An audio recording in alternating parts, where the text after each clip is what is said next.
Hey, everybody. Welcome back to the Retro Wrestling Review USWA podcast. I'm your host, Gene Jackson, coming to you as always from the Retro Wrestling Archive here in beautiful Gadsden, Alabama, along with producer Smokey doing his things behind the scenes, trying to play the videos at the right time, although he doesn't always quite pull it off. But to get this thing going, we got to bring on my co-host. And first of all, join me in welcoming, first up, it's the old Tennessee Ranger himself. It's Josh Briley from P3 Radio. Josh, how we doing this morning, man? Man, I forgot my jacket, dude. I left my gloves out in the truck, but I'm here.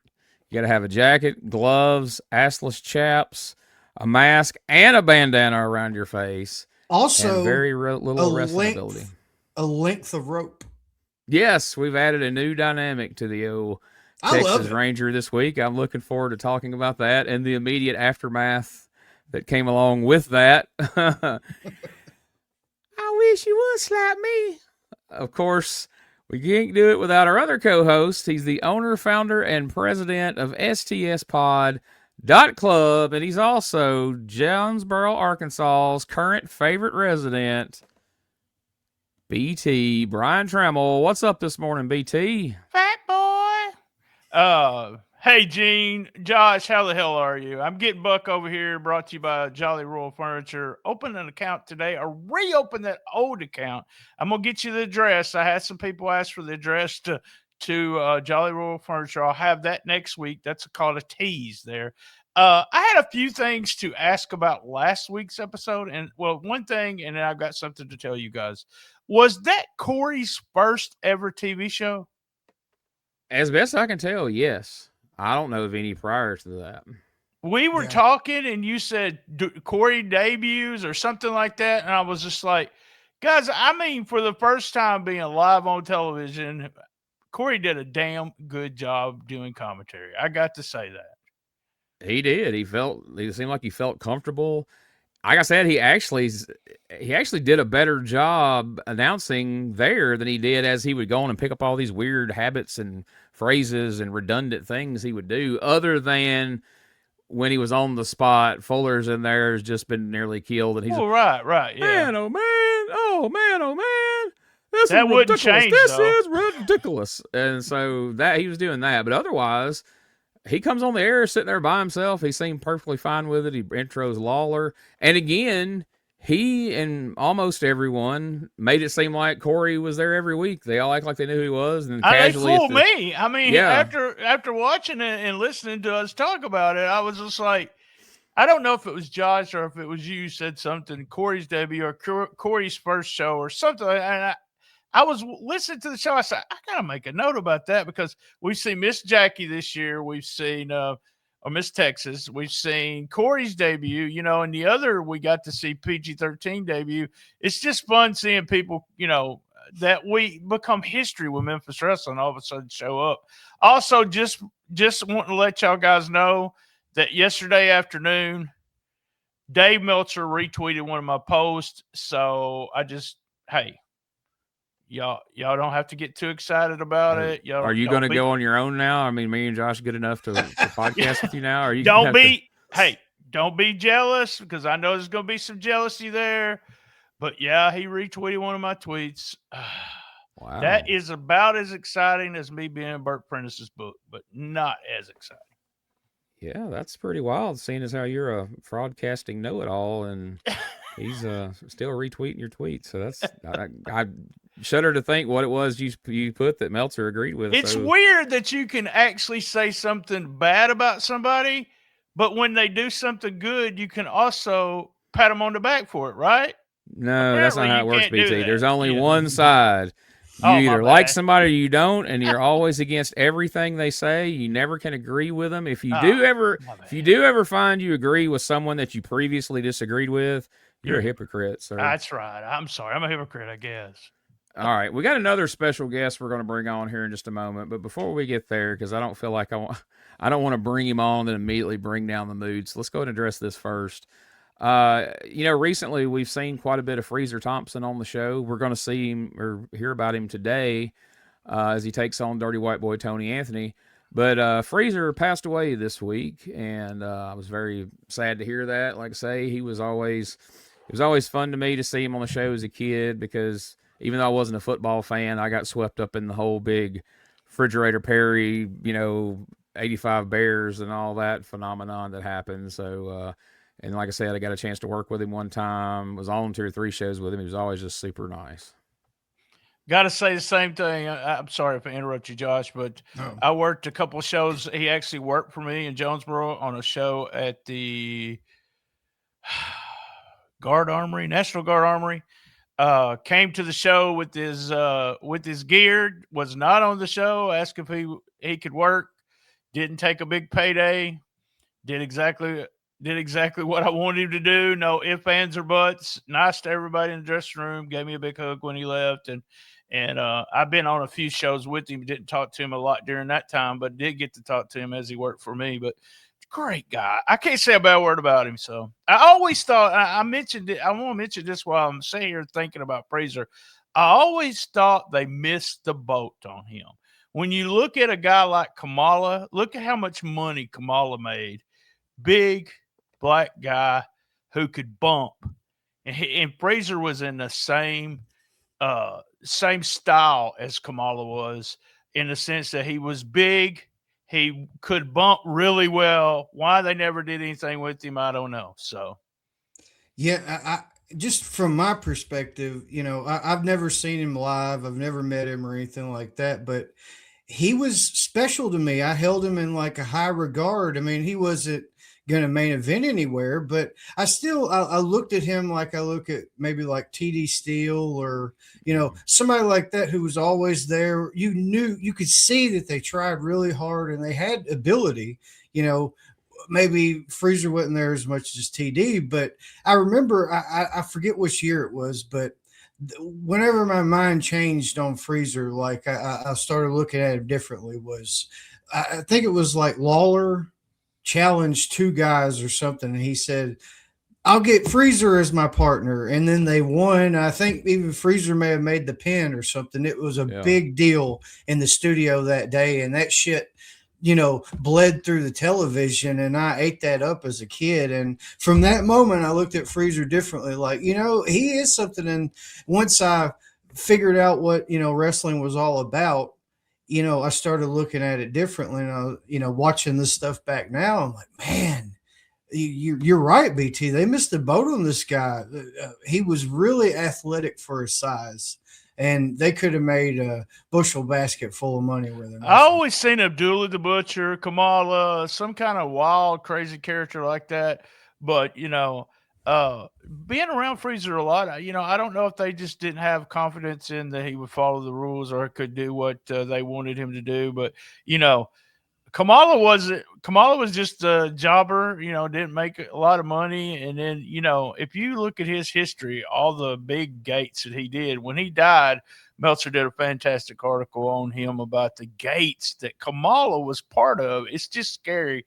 The Hogan matches, some of the other matches, just big, big gates. So, yeah, missed the boat on that guy. This is just purely speculation on my part, but I've always assumed that Freezer must have been another one of those guys like King Cobra, Jerry Bryant, Jerry Calhoun, that had a good real job that didn't allow him to make the loops. He could just do TV. And I feel like maybe that's why. It's just, that might have been it. That's just speculation. But Freezer was a weird one where if they needed to plug him into something like kind of like what Josh is talking about there, or like, for instance, there was 8-man tag match last week, and Freezer's in there with, what was it, Jarrett Eddie, and I forget who else. But he's presented right alongside Eddie Gilbert and whoever else was in that match. Walker, wasn't it? Yeah, Hurricane Walker. Yeah, Hurricane Walker. But then this week, not to spoil anything, he just gets squashed by Dirty White Boy. We'll talk about it in a little bit. So it's weird. But right now, before we get into this week's USWA show, I want to welcome a special guest. He's a listener and a friend of the show. And he is a real live member of the Texas bunch because he is coming to us live this morning, literally from Texas. Everybody welcome Robb Helt. Robb, how you doing, man? Boo! And hey, BT, I've already got heat with you, I guess. Yeah, I mean, I'm a Tennessee guy. You're a Texas guy. So actually, I'm an Arkansas guy. But what the fuck? Well, I like Tennessee and I like the Texas guys. But during the time I was living in Dallas, and of course, I had no idea how this business worked at all. Not any idea. I'm a complete fan, just like everybody else. So yeah, of course, I was on Texas's side.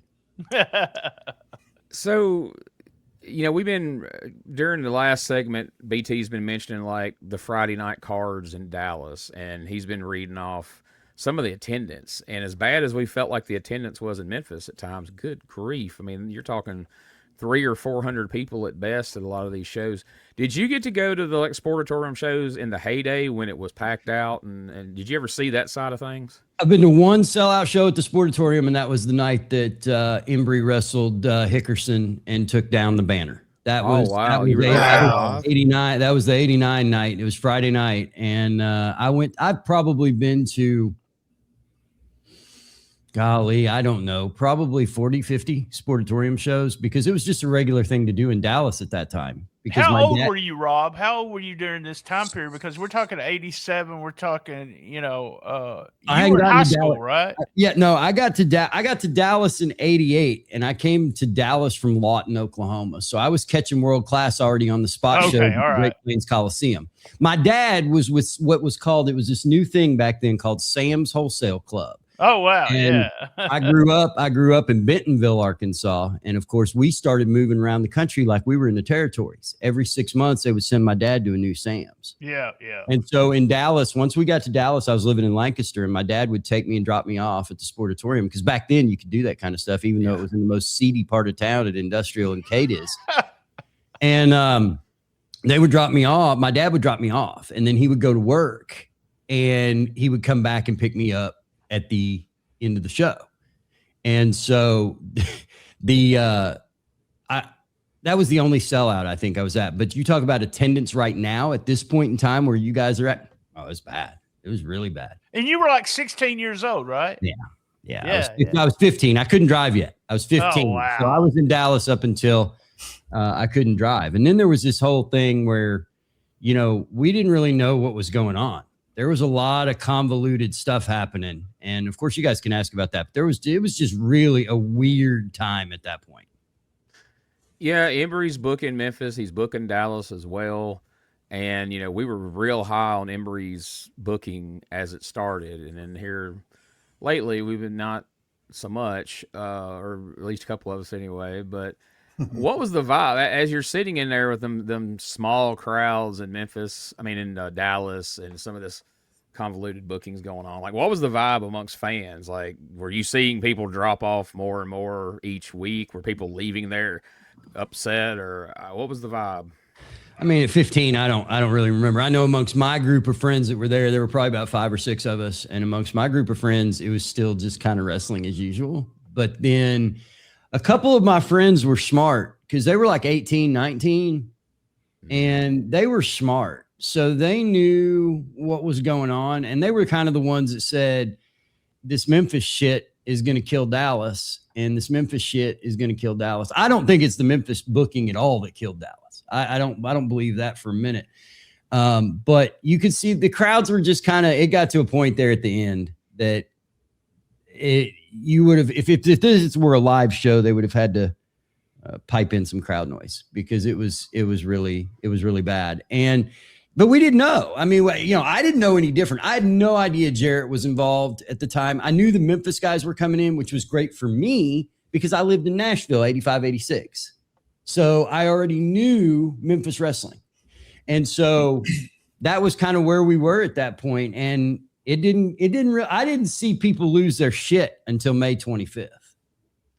So take us through that. What was May 25th like? What was that whole situation? Dude, I'm 51 years old now, and I can remember this like it was yesterday, but I can't remember what I had for breakfast this morning. Listen, let me tell you what was going down there. Now, my dad takes me on Friday night the 25th. Realize we've still got the same angles that you have going on in Memphis on TV. We've got going on Friday night with a few little twists, right? Because we have Iceman King Parsons is still here at the time. He's kind of showing up and coming in and out. You've still got the Simpson brothers doing a couple of things, shots in and out. We have Frogman LeBlanc, he's here, right?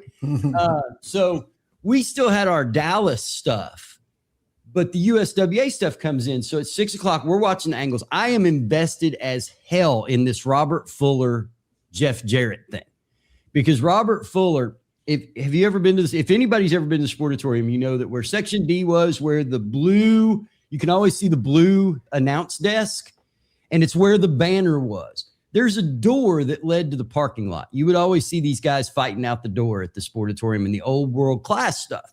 Mm-hmm. Robert Fuller came. It was the first time I'd seen Fuller in person. Robert was during this angle. Robert Fuller walks in the door. That dude was a giant. Yeah. Bro, I was like, what the hell? This guy's huge. So that got me into Fuller. And then, of course, it went to Jarrett. So anyway, I digress. So we're into that angle huge. The week prior, they'd had a Texas Tornado match in the main event. So May 25th, my dad takes me and drops me off at the Sportatorium. It was no big deal to show up 6:30 at the Sportatorium. Bell time was sometimes 7:30, sometimes 8, depending, but you always went and got fries at the concession stand. Drops me off at the deal. And I go up to the door to get my ticket, up to the little ticket window. And there's nobody there. There's a sign up that says GWF Wrestling was coming in June. Dallas was it was either rescheduling or revamping their schedule. They were toying with their schedule, and they had to do some stuff for TV. That's all we knew. So Sportatorium doors are locked. Nobody's there. At the time, KXTX is running the TV show. That's 39 in Dallas because KTVT had already bailed out at that point on Jarrett. Jarrett was done, and that whole deal went south. So we're getting it on 39. We're all like, dude, there was just an ad for this show on the 25th or on the 17th show or 18th show. Why is this happening? Ended up, I had to go across the street to the liquor store at 15 years old and get my dad to come back and pick me up. And they didn't have cell phones back then. And, I'm 15 down in a horrible part of Dallas. And there are people there, literally I remember one lady, she wanted to call the Dallas police because this was bullshit. She came all the way down here and she paid her bus money. And I mean, there were all kinds of people. And then I remember Jeff Rates and Gary Young showed up and they did not mingle with the fans or anything. You could just tell. It's like they showed up, they were in a car, they looked around, they left. And it was like, you could tell it's like they showed up for a booking or they showed up just to see what the fuck we looked like.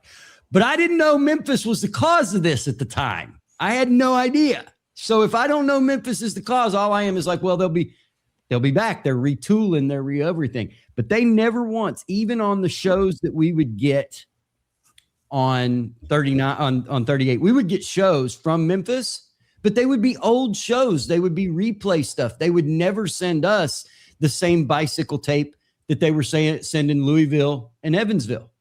Well, Rob, I have a show here for Dallas on the 31st, which is that following Friday. Did they come back and do that show? I have no idea because I didn't come back and do that show.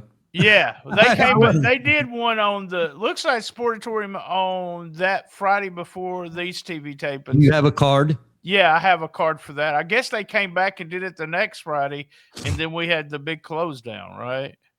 See, I don't remember anything because we didn't get any TV. Basically, they told the Dallas fans nothing. I don't know if you guys realize that, but there was no announcement. There was no, hey, Dallas is closing. Hey, we're stopping the Sportatorium. There was nothing.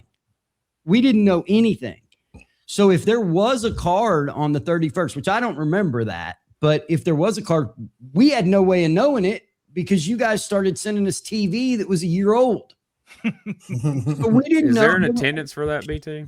Yeah, I had 451 no people way. for that. Friday night before this show that we watch. Yeah, I always grab the Friday night before the Saturday tapings to see who's there. So yeah, that show was so. I don't know how that took place or where it took place or any of that. I wasn't there, but I know that when we were there on the 25th, there was nothing there. There was nothing going on, and we had the signs on the door and all that kind of stuff. And then I found out much later, what happened, and we ended up with GWF anyway. So we ended up with Global, and we were much happier once we got Global. Until for how long? Yeah. For how long? Right. And well, and I was a huge fan of everybody but Moadib, which was obviously Ahmed Johnson.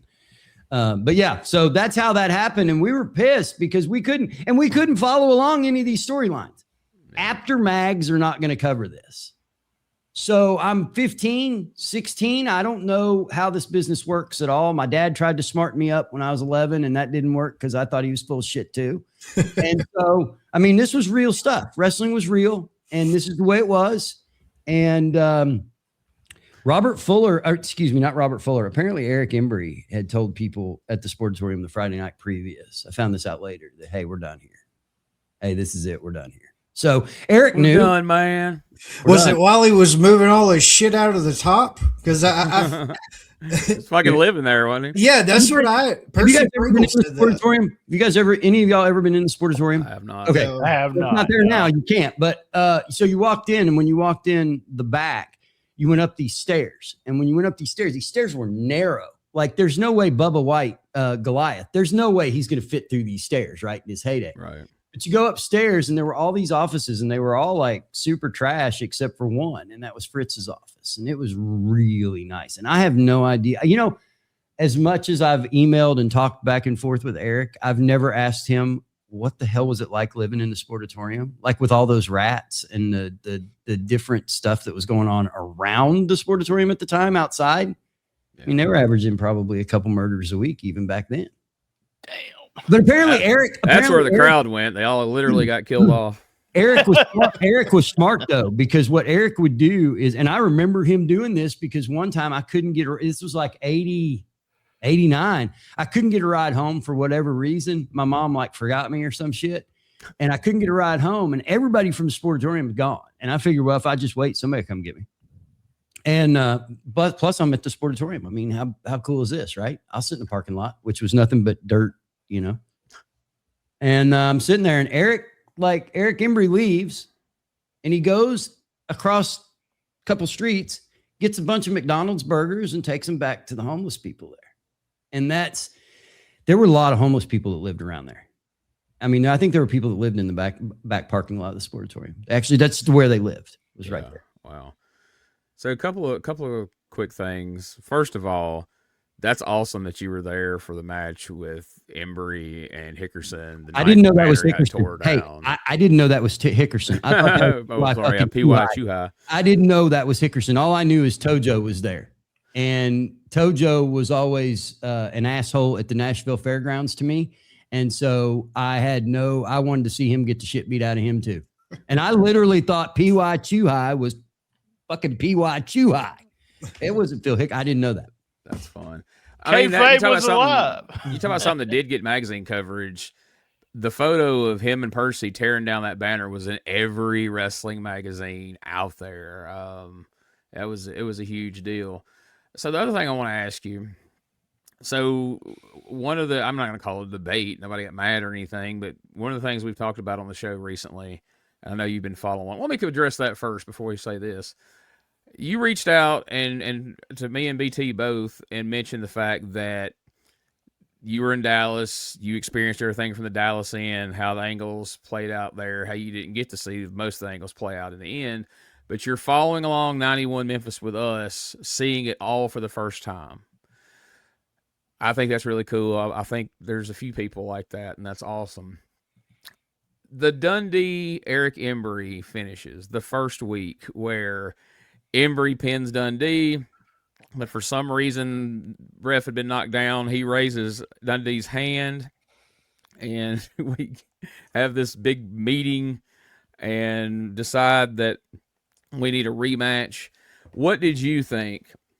Seeing this now for the first time in 2025 from back in 1991, just that, we'll talk about the following week in a moment, but just that whole finish, that whole scenario, what did you think about that as a fan?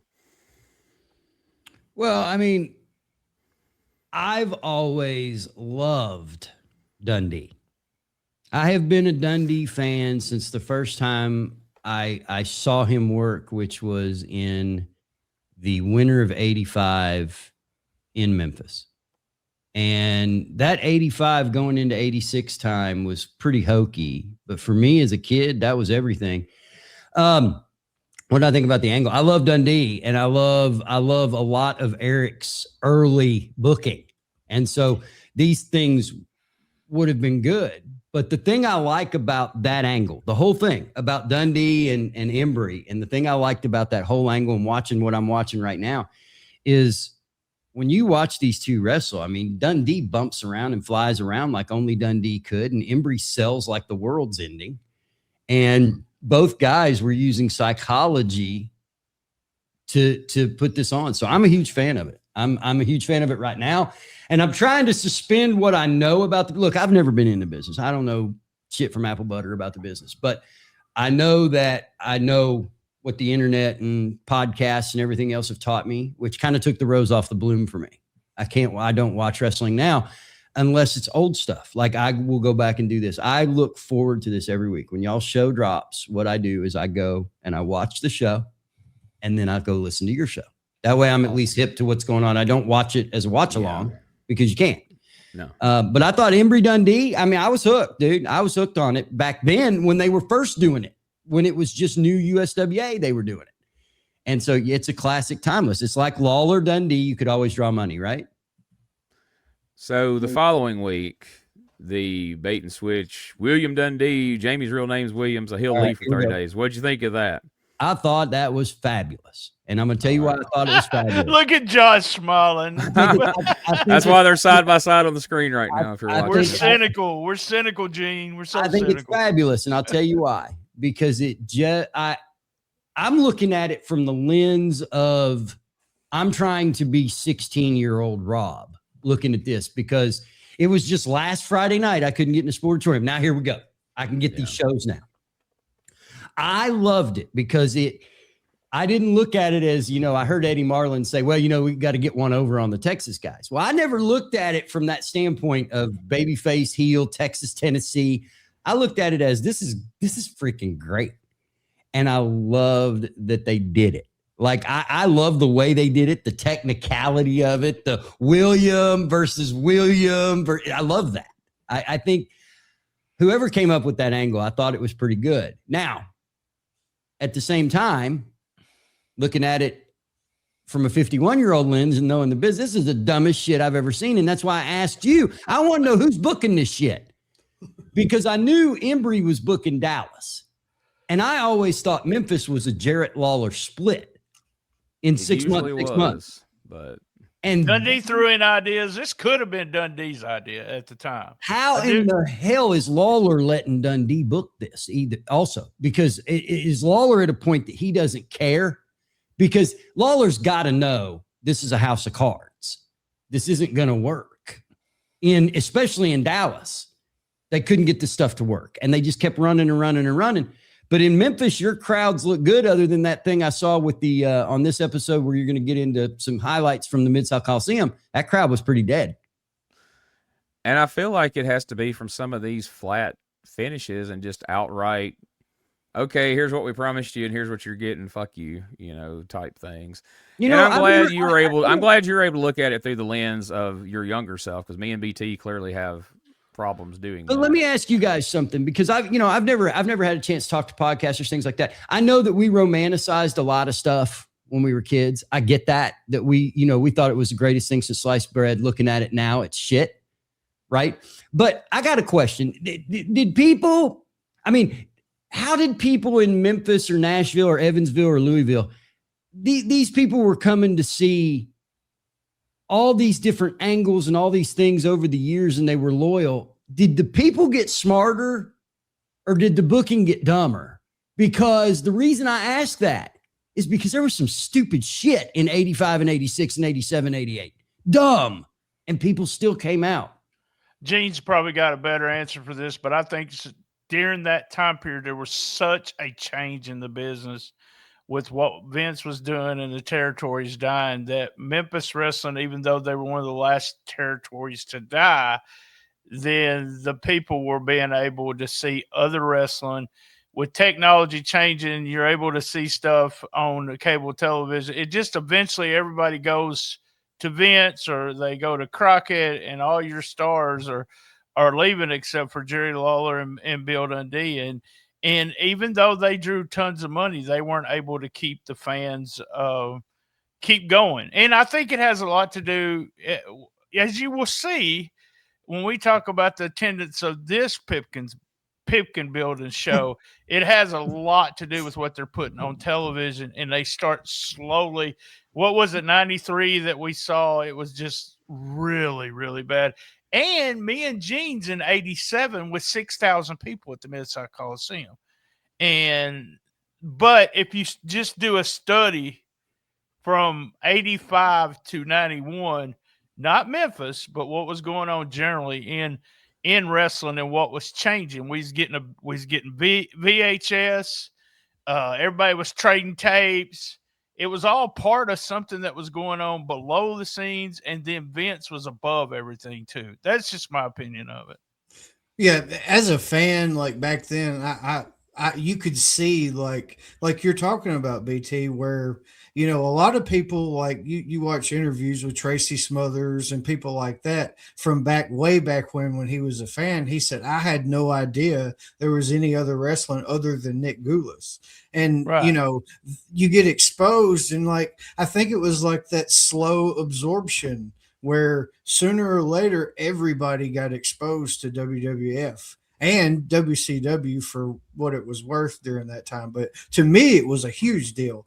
But yeah, that slow absorption, and the territory, at least Memphis, lasted so long, I think, because they had loyalists where, you may had 1,000 people in a gym in 1985. Those are mostly like loyal people at that point. And then people start aging out, literally, to where it's only just several, maybe it's like 250 people, but they always come, always, and then after a while things just got so big, and it, USWA only lasted so long, and that was the last of it. I didn't miss a Jonesboro show from 87 till sometime in 91, where we're talking here. And are those all at the Earl Bell? All at the Earl Bell, but he's talking about people aged out. It had nothing to do with, Lawler was a prick to me. We all heard about that, but it had to do with the change in my life. I was in college. I went from that to selling all my tapes to getting married and opening a restaurant, an hour and 15 minutes from Jonesboro. So I didn't go to a lot of Jonesboro shows until Bert started running again in Jonesboro on Monday nights. But we aged out. The people that were going to the Earl Bell at the time, and I guess the biggest crowd I ever seen there was like 12 or 1,400, but that was, when Lawler and Gilbert were really hot. But it was a change, and we've talked about this a bunch, and I've looked at it. Every time there's major technological changes and advancements, the wrestling business, the TV business, everything just changes so much. And VHS was not a big deal, people thought, but if you go back and look at it, it was one of the changes along with cable television that we was able to spread the word about all these promotions that were out there. And you, for instance, didn't know all this stuff was going on, but all of a sudden you started being able to get tapes out of Memphis, Portland. I was the same way. I was like, hell, I didn't know they had wrestling in Portland. So, well, you remember during this time period too, there started being this expose period to where like all talk show hosts wanted to beat the shit out of professional wrestling. Vince McMahon went on a few of them and tried to defend his business. He couldn't defend any of the indies, but yeah, I think like a lot of people got soured. Like a lot of moms got pissed off with the Ring Boy shit. That Ring Boy shit was huge. I knew about that as a 9-year-old. What year was that? Y'all will know more than I will. 91 and 92 when all of that started happening in the media. But 91. Yeah, I know. I had somebody message me this week that said something about Saudi Arabia things. One of the things, the reason they're not watching WWE anymore. And I was thinking back at all the shit that I went through with the boys, the steroid trial, you name it, and knowing all the inside information that I knew, and I still stayed a fan. That did not turn me off. I still was a fan. So, all right, we're 35 minutes in. We've got to right. get to the actual show that we're covering this week. Thanks, Rob. Absolutely.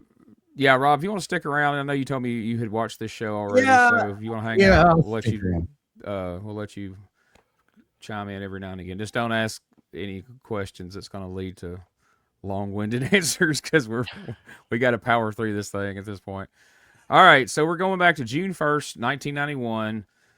Your hosts are Dave Brown and Michael St. John are both back. They joke about Dave Brown being a father-in-law now. And they mentioned Michael's kidney stone. Apparently that was his medical issue.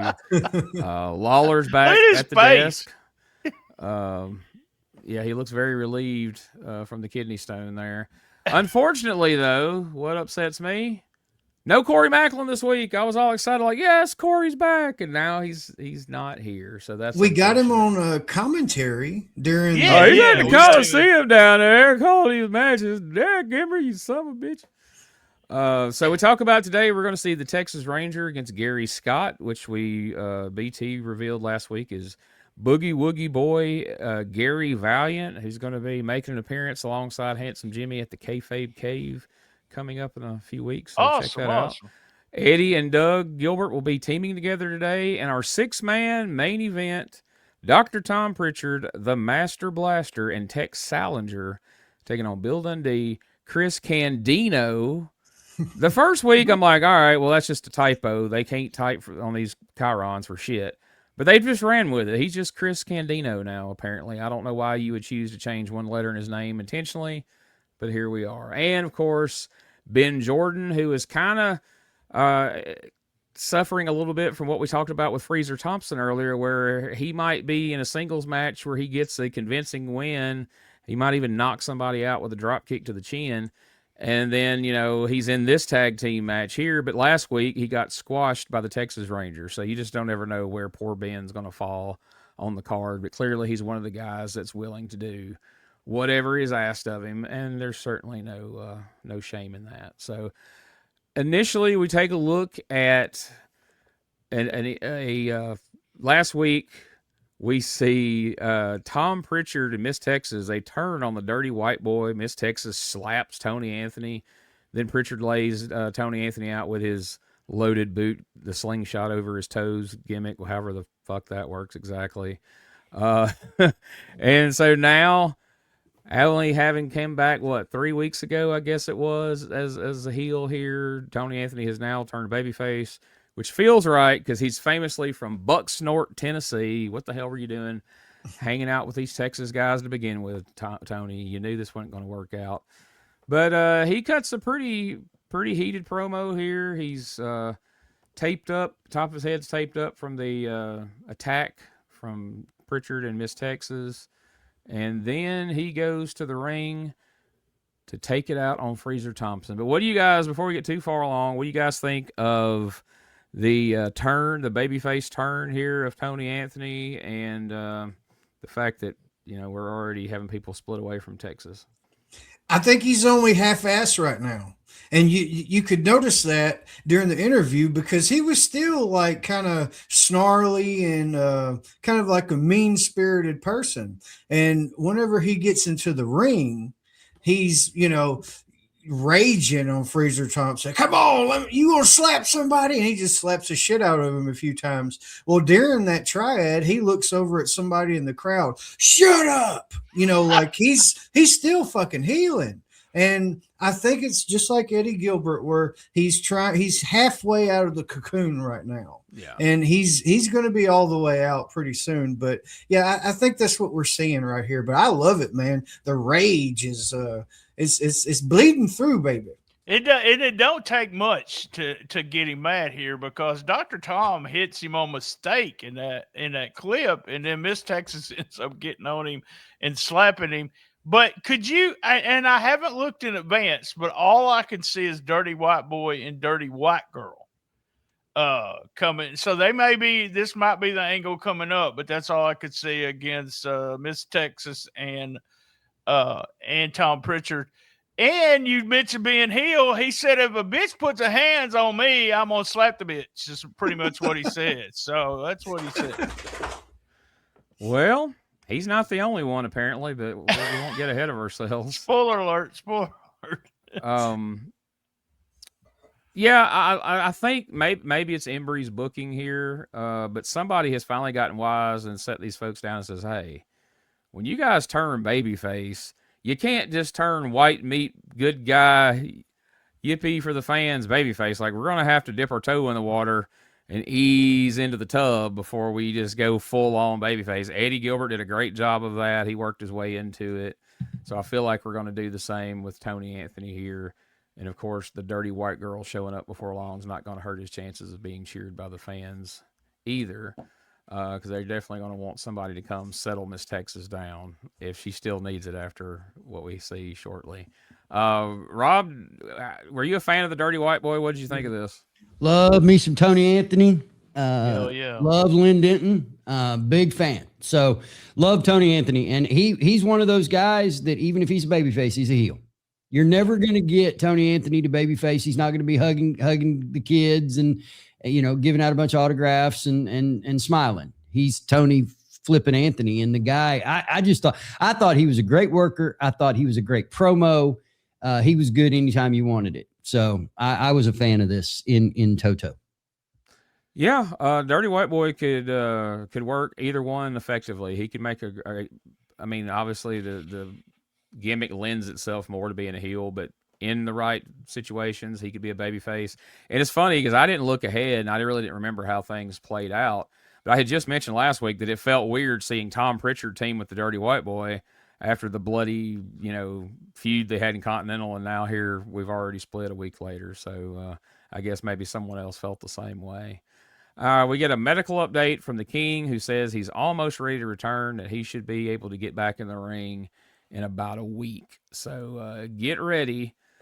The King's coming back. And I didn't get a chance to address this in all that conversation earlier about 91. But at one point, Rob said, how could Lawler let this go on and let him book when things are going downhill? I feel like, and this is very short-sighted on his part, if it's true, because he's part owner, but I feel like Lawler was okay for things taking a dip for these few weeks that he's been off. He can come back in like the knight in shining armor and save the day and bring the houses back up. We'll see if that's how this plays out. Hogan exactly. Trick. Yep. Exactly. Just like the Hulkster. And that's all I could think of when Rob was saying that too. I was thinking, well, hey, Lawler's just going to tell Jarrett, because they've had a little bit of heat, him and Embry at the very front. He's just going to tell Jarrett, hey, you said he's a booker. Let's see what he can do. Yeah. And then, I don't know the gate for the next Monday night, but I'm excited to see it because I know the gate for this Monday night. So we'll see what Lawler still means to the fans of Memphis next week.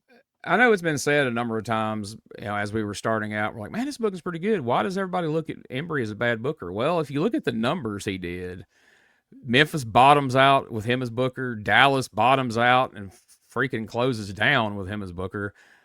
And that's what people look at the end of the day. Business people inside wrestling, the ones we were referring to that didn't like his booking, that's what they look at. They don't give a fuck if it was fun, if it was interesting, any of that shit. If you killed the crowd, then you're not a good booker. So I think at the end of the day, that's going to probably be our answer. So next up, we got the Texas Ranger taking on Gary Scott, and he's got it all on again. He's got the chaps, the gloves, the boots, the jacket, the bandana around his neck, the whole 9 yards. I'm surprised he don't have freaking spurs on to juice somebody with. This is Jeff Gaylord. Me and Rob had a little discussion beforehand. Gary Young was a Texas Ranger in Dallas. Yeah, that's why I thought it was Gary Young, and I heard you on the show. You kept saying Jeff Gaylord, and I'm like, dude, it's Gary Young. Like, I saw it's Gary Young, and then you're like, no, bro, look, boom, boom, boom, and I was like, oh, they swerved me again. Yeah, Dallas. They I guess he didn't want to come to Memphis, so they slapped it on Jeff Gaylord. Because if you watch this guy wrestle, this is without question Jeff Gaylord. He wrestles him awkwardly for a few moments. Eventually, he hits this kind of 3-step bulldog that he does. And then he proceeds to take the rope he brought to the ring with him and hog tie poor Gary Scott. And so it's a new element to gimmick. And I kind of thought at first when he first showed up, I'm like, well, this is probably going to be one of those kind of like these outlaw assassins that come in where they'll probably snatch the mask off of him first or second time out, and he'll either just be Jeff Gaylord or he'll be gone. But we're adding new elements to the character, so maybe not. After he hog ties him, Lawler goes in there to untie Gary Scott, which brings Miss Texas over to confront the King. And I'm just going to let this one kind of speak for itself here. Check this out. What is this? Wait a minute. Let me tell you something, you idiot. Oh, please. Don't even think about getting in the ring with the Texas Ranger. You are no match for the Texas Ranger. I'm not getting in the ring with anybody. I'm just trying to help the kid out of there. There's no reason for a jerk like this to bring a rope out in a wrestling match. You don't need any of that kind of garbage. That's all I'm trying to tell you. And speaking of garbage, we don't need you out here either, okay? Wait a minute, Pop. Let me get you straight, boy. You better stay in retirement. Can Eric Emery put you out, Pop? I'm not. Let me straighten you out. And I'll straighten me out, man. I am not retired, and Eric Embry did not put anybody out. If you think You're I'm the scared, biggest phony walking around today. hey, you can run your mouth all you want to. Eric Embry brings you in here and calls you Miss Texas. Well, let me tell you Which something. I am. Oh, you are Miss Yes, Texas? I am. Well, let me tell you something, You Miss better Texas. start showing me respect, too, Let me boy. just tell you something, Miss Go ahead. Texas. Go ahead. You see these girls right here in this area that we have around Tennessee and around the Mid-South? You see them? Huh? What do you think of them? They're hurting my eyes. I don't want to. Tennessee women. Let me tell you about these Tennessee women, Miss Texas. Go ahead. I'm going to tell you, their rear ends would make you a Sunday face. Do you understand what I'm saying? That's what we think of you. Do you hear what I said? Their rear ends would make you a Sunday face. Point in my face. pointed at you. Don't put your hands on me. I can put my hand wherever I please. Well, all You I'm know what? I'd have slapped you. Do what? I'd have slapped you. I'm sick of you. Hey, let me just say this now. You've been out here slapping a lot of people. I saw you slap Downtown Bruno, but I'm going to tell you right now. Wait a minute. You know I beat Downtown Bruno. You put on some tight trunks and get in the ring. I can beat you. Yeah, go ahead. All I want to tell you is this. You can't tell me nothing. Yeah, well, you're not dealing with Downtown Bruno Oh, here. yeah? You put your hands on me, and I'll slap the taste out of your mouth. You understand that? So don't even talk about it. And don't even... Whoa!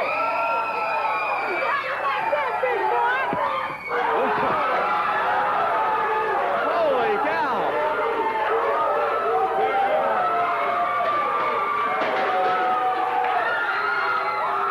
Jerry Lawler, he didn't want to get involved, Dave. Look at this. Here come Eddie and... Why? Slapped her down to the ground, left her face down on the studio floor. Oh, Give $100 for one of those Memphis Mafia jackets. Those are freaking cool. Oh yeah. This was so Miss Texas. Like everything she did. Oh, you think so? You need to shut your mouth talking to me, Jerry Lawler. I mean, just wild. Like it almost felt like we called an audible here. Maybe not, but just when she said, "Oh, to slap you," and Lawler's like, "What? Oh, you gotta do what?"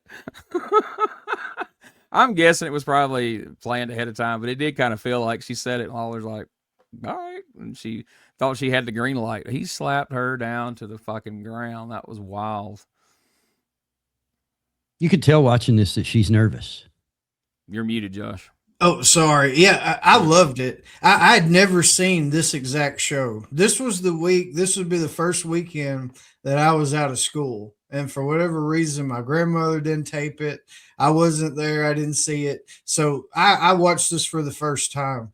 Holy shit. When I watched it, I popped like big time. Like, oh, I mean, it felt real because it was. She slapped the shit out of him. You could hear the bump whenever, because he's got the mic close to him, and he slapped the piss out of her. And, it was a great reaction, probably because it was fucking real. I love it. I loved it too. Miss Texas, Rob just mentioned she seemed kind of nervous. This is what her third or fourth appearance on Memphis TV. They're still calling her Sweet Georgia Brown. I thought that was funny.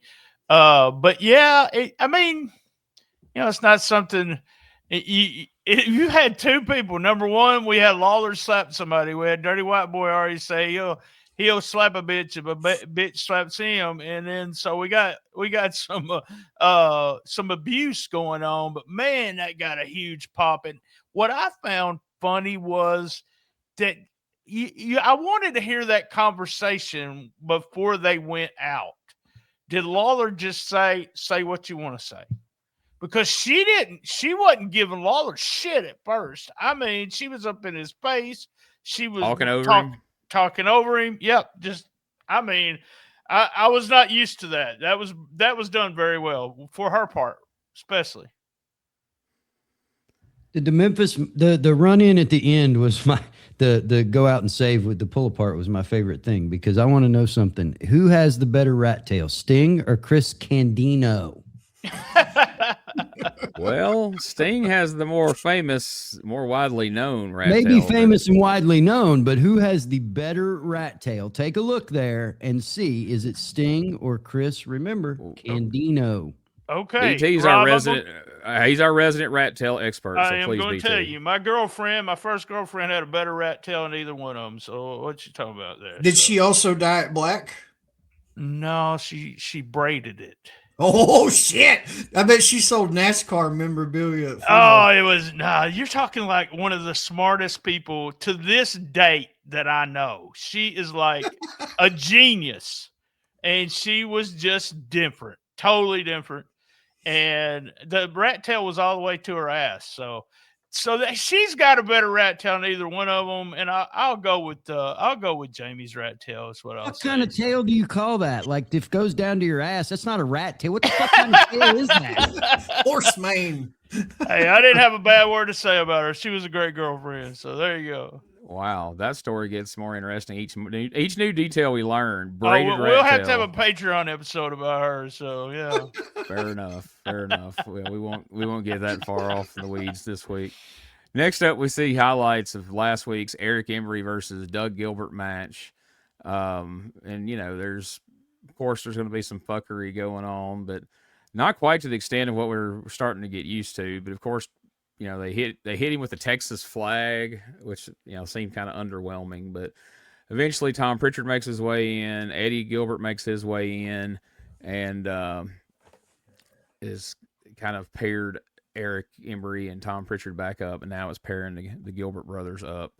And when we come out of this, we go straight into a match with Eddie and Doug. Now, I don't remember this. This is like a blind spot for me somehow. Like, I remembered the King of Rock and Roll thing and how weird that was, and I got a chance to talk to Doug about it. In the Observer, he said, like, Dave describes this as Doug doing a Rick Steiner type goofy gimmick, as he puts it. We'll hear in promos, Eric Embry distinctly names Roughhouse Fargo. Eddie references Roughhouse Fargo. So clearly that's what we're going for here. I don't remember this little Roughhouse Gilbert part of his career. So let's watch this match. People will be able to see it, and they're watching on video. If not, they can hear us talk over here. Let's crank the volume down on this. Did they not, Dave? They sure did. Wonder if they're...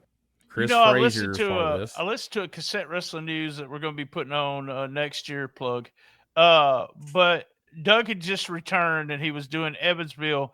Even Jeff Osborne said that Doug was doing the Rick Steiner gimmick. So I didn't know what he was talking about. And then when he did this, all I could think about, like you said, they mentioned Roughhouse and the Embry and Roughhouse in the interview. So when I saw them two standing there, I thought Eddie and Doug was trying to beat Jackie Fargo and Roughhouse Fargo, which, what the hell? They could do that. He's just not exactly right. That's what Gilbert said. I don't know if you're going to play that promo, but he says he's not exactly right. He all but said Doug was special. Yes, he did. He didn't say it. He's never told anybody, but Doug's special, y'all.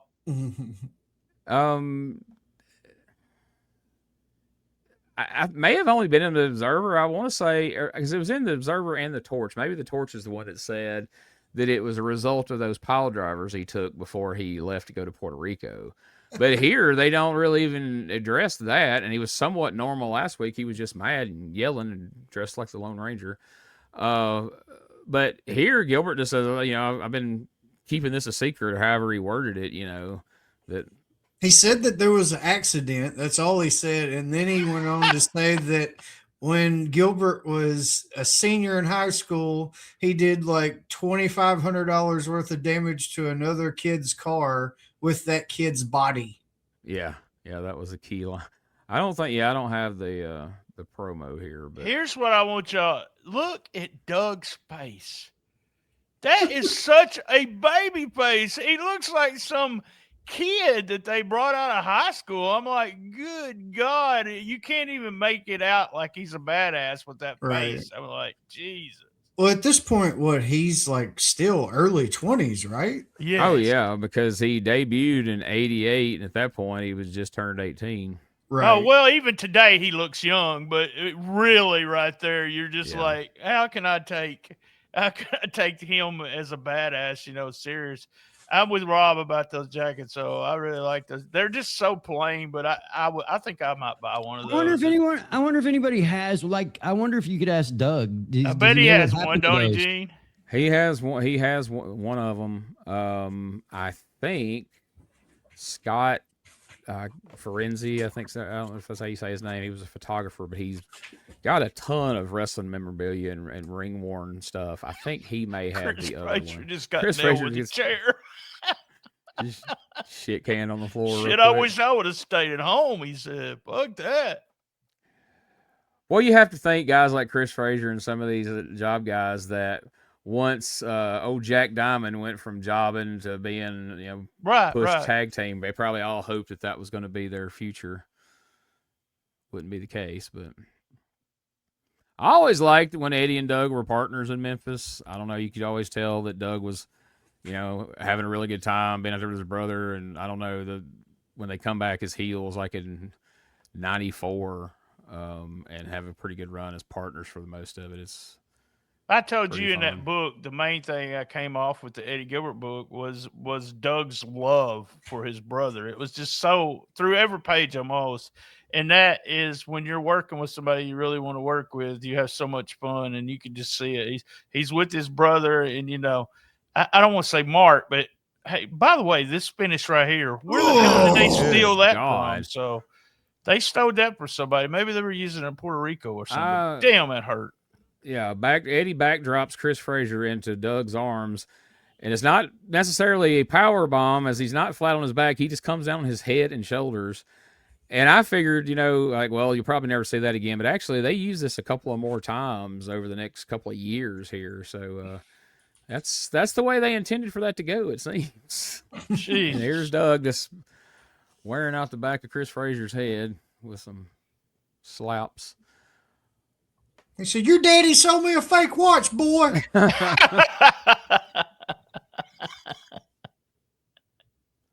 What was Frazier always told people? He had to say, "Hey, brother," or what was neighbor. it? Hey, neighbor. Hey, neighbor. Yes, that was it. Hey, neighbor. Yeah.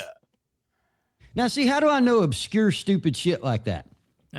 It's all in our brains. If you're over 50 or close to it, I tell you who knows everything. That's fucking Josh. He can remember the first time he pooped in 1991, I think. But he scares me when we start talking about stuff. He does it on his podcast too. He's like, yeah, it was September 1942 and the Russians. And I'm like, what the fuck is he talking about? So yeah, I have no memory. I'm 59 and I've said this many times on the show, but chronologically, I can't put anything in place. Doug and Gene and Josh helped me with that. So I got a question about Doug, though. You mentioned this a bunch of times, Gene, in the sense that Doug did not like Eric Embry. No. And you working him here and me on the outside – I don't see anything wrong with what they're doing. What was his major criticism of Embry, as in the ring with him and stuff like? He stank. Did he say that? I think that was his big thing. Is he didn't wash his gear and said he stunk to high hell. Yeah. He didn't like had to wrestle him for that reason. But Eddie wouldn't have liked him because he wanted the book whenever they gave it to Exactly. Embry. And so Eddie didn't like him. He didn't like a lot of the stuff he was doing. And in turn, if Eddie doesn't like it, Doug doesn't like it. So that's just kind of where it is. He never gave me like a specific answer. He's like, Eric did this, and this is why. But he, as he put it, his booking sucked, and he smelled like shit. And I think that was pretty much his synopsis of Eric Embry. And I try not to bring him up at this point. He Doug has actually mentioned a couple of times about, hey, I could come on the show and talk to y'all about 1991, and I'm going to take him up on that eventually, but I want to get past some of this stuff where Embry's so promitely featured. I would love to ask you that because, everything looks so solid in the ring. You looking in, you can't see any problems. Just put it that way. And I feel like this Rick Steiner / Roughhouse Fargo gimmick, I don't think that came from Eric. I figure that's Eddie's idea, honestly. Yeah. Eddie, I'm sure Eddie helped Rick Steiner develop that gimmick because he was teaming with him when all that kind of come together. Sure. So, hey, you know what? You know where the Rick Steiner thing came from? Eddie Gilbert. He told, how much you want to bet he told Dave Meltzer, Wade Keller, and all of them that this was going to be like Rick Steiner. But when they went in, they picked Roughhouse Fargo since Fargo was part of it. I can bet you because Eddie really talked to the sheets at all times and talked to Jeff Osborne too at the time. So. Oh, I'm 100% sure you're right on that. And then when they went into the studio and everybody's like, these fans in Memphis don't know who Rick Steiner is, which they did. But, everybody wanted to believe that their territory was the only thing anybody watched. And clearly they depended on that because it's like people in Memphis got ESPN. They're watching the shit going on in Dallas. They're watching Lawler go down there and wrestle as a heel while he's a babyface up here and all that confusing shit that always went on. But anyway, the Gilberts come out for a promo, but they immediately pitch it to a promo from Eric Embry. Oh, I tell a lie. I do have a clip of that. Let's just check this out and then we'll talk about it on the other side. To Jerry, the King Lawler. You know, Jerry Lawler, you and I agree on one thing, and only one thing, man. The USWA, it ain't big enough for both of us. The word's out. Yeah, the word's out, Lawler, that you're going to make a comeback, that you're going to come back in, and that you're going to run Eric Embry out of here. The word's also out, Lawler, that you got a big conspiracy going. That you got a big conspiracy going to get rid of me, man, before you come back. Well, what happened, King? Ain't you the king no more? Yeah, of course you're the king, but the king of what? Don't you have enough guts, Lawler? To be the man, Lawler, you gotta beat the man. And right now, I'm the man. Now, Eddie and Doug Gilbert. Doug Gilbert, you must have been having lunch with that Roughhouse Fargo or something, man, because you're a complete goof. Well, when me and Tom Pritchard tagged together, when me and Tommy tagged together again, all you fat slobs in the Mid-South, you remember what happened last time when we tagged? Yeah, me and Tommy, we went through everybody, man, bar none. Eric Embry, Doug, just a television set. That's just a monitor. Dave Brown, it seems like for weeks now, Big Bad, the fat slob, Eric Embry has come out here. He's run down Jerry Lawler. He's run down Jackie Fargo. He's run down Jeff Jarrett, Robert Fuller. But boy, where you made the biggest mistake of your life was stepping on the wrong toes. And that's the Gilbert family, boys. But let me tell you one thing, and Dave Brown, you know this for a fact. One of the greatest brother tag team combinations ever in the history of the USWA Wrestling was none other than Jackie and Roughhouse Fargo. Right or wrong? Right, absolutely. Well, let me fill the people in on something about my brother Doug. My brother Doug, I've tried to keep it a secret for a long time, but he is not exactly right. When my brother was a senior in high school down in Lexington, Tennessee, Dave, one day after school, he got into a fight with a boy, and he did $2,500 worth of damage to the boy's car. And you know what was so bad about it? He did it with that boy's body. He did it with that boy's body. Eric Embry, you have put yourself into a steel trap door. I have got the meanest, baddest partner ever. Now be cool, be calm, and tell Embry and Pritchard what the Gilbert brothers are going to do to him. Eric Embry, I've kicked your butt all around the USWA, and this week, you just got a sample last week, boy, to what you're going to get this week, because you look right here in this face, boy. I've met the devil, and I laughed in his face. Yeah! Whoa. So, I'm about to lob a slow pitch across the plate for BT. I think you probably can nail exactly why Doug doesn't like Eric Embry based on something Embry said in his promo. What do you think it was? I don't know. You call him a complete goof? Yeah, because I know, like, in BT's mind, that's the worst thing in the world. That's one of the worst things you can say. That Embry promo, I'm going to go back to what Josh says when he talks about Eric Embry. All I could think of when I was watching this, I said, I'm going to watch this in the mindset of me watching it as a mark. I wrote down Ric Flair, he's stealing Ric Flair's shit. What a fucking prick. No, you can't beat Lawler.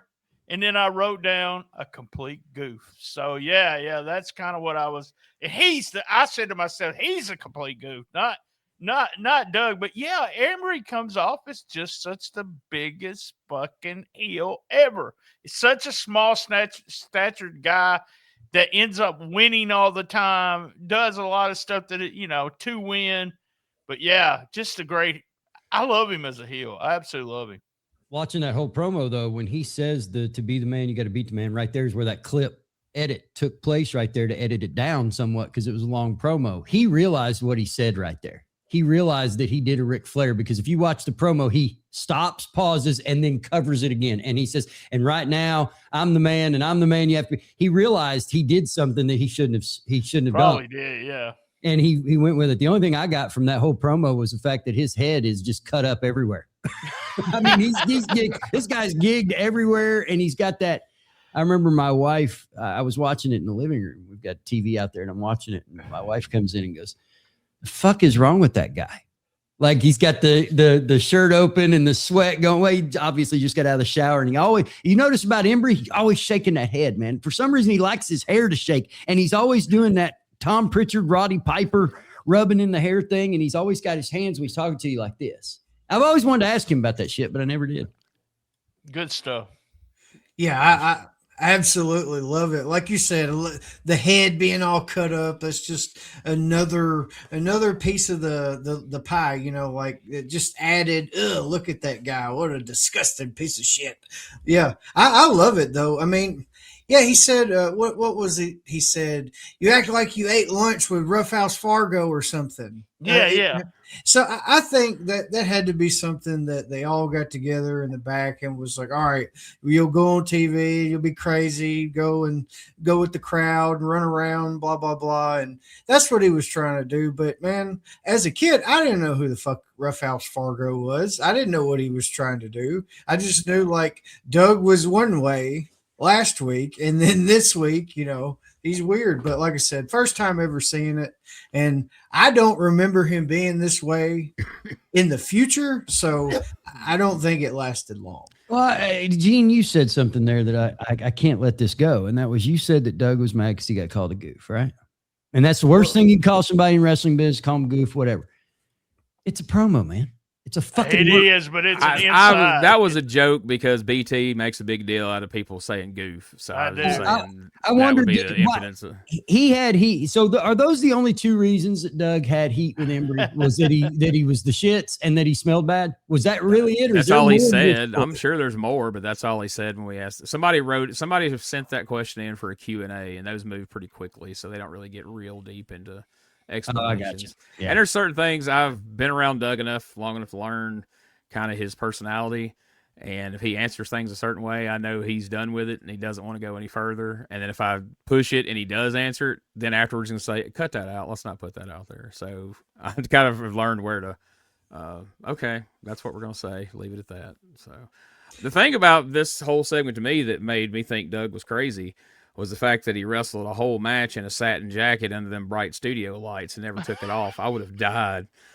So that did feel pretty I crazy. love the touch with the chair. I love the touch with the chair. Like he was going to hit that little monitor that was there. Yeah. And it's a monitor. It's a monitor. I love that. Yeah. That, and when he's behind Eddie, knowing the placement of the monitor, you can tell he's looking at himself in the monitor the whole time he's playing crazy. So, but it's like, well, we're supposed to notice that. We're supposed to notice that he doesn't get any of this shit, So it's just weird for him to have been around Memphis as long as he has. I really wish Eddie would have brought up the pile driver in the promo. Yeah. Because it's just like last week he was just Doug Gilbert. He was just mad. But now this week, all of a sudden, he's crazy Doug Gilbert, and there's no reasoning behind it. It's just, well, I've been trying to keep this a secret, for years, but he's crazy. We took him off his meds. They should have said something like that. There you go. That wasn't such a prominent thing in 1991. To put it into current terms, Doug's done playing a role. Doug's out here being himself. He gets to be his true self now. He's crazy. That's what Josh does. He makes sense of all this Memphis nonsense. So we'd certainly appreciate it that somebody could be the final word on this stuff, because some of it, if you pick at it too much, it gets hard to explain, and so sometimes you gotta go, yeah, that's the deal, and just move on. Are you off your fucking meds or something? So next up, Dr. Tom Pritchard and Miss Texas come out. And they're joined. I'm sorry. They are joined by the headhunter. Anybody want to venture a guess at who the headhunter is here? I know who it is. Mike Samples. Yeah. My old buddy Mike. I don't remember this. I don't either. I gotta hope this is like a one-time, one-off thing. But I mean, he's put a little bit of effort into this outfit. It's goofy as shit. He looks like an extra from an old time jungle movie or some shit. There's a guy in Mexico that does this gimmick. I can't pronounce his name, but it's Caveman. But that's his gimmick is Caveman. So and the Observer, whenever they mentioned this, they had said, headhunter, and then in parentheses it said no idea. So yeah, he didn't know who it was. Well, wait till he comes on screen and see if I can figure this out. And the minute he stepped into the frame, like, that's fucking Mike Samples. Like, what are we doing here? Like, really? Mike Samples? It's the usual shtick here from Pritchard. He insults Tennessee and the women in Tennessee. I'm sorry.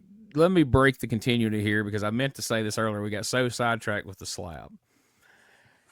Has anyone else ever heard the saying that Lawler gave Miss Texas, that the women's rears in the audience would make a good Sunday face for you? The Sunday face comment, yeah. Yeah. Y'all familiar with that? I've heard most of the Southern, comments. I wasn't until I was older. I didn't at the time. I mean, of course, I just watched it right fucking now. But had I watched it when I was younger, I would have had no idea what that meant. Yeah, okay. I've heard that before. Yeah. All right. I was just curious because it made no sense to me. It is a Southern saying, by the way, but it is one of those. Yeah. Because, you dress up on Sunday. You're going to look really good on Sunday. So I got you. Their butts are good as Texas Sunday faces. So there you go. So Miss Texas is selling the slap, by the way. I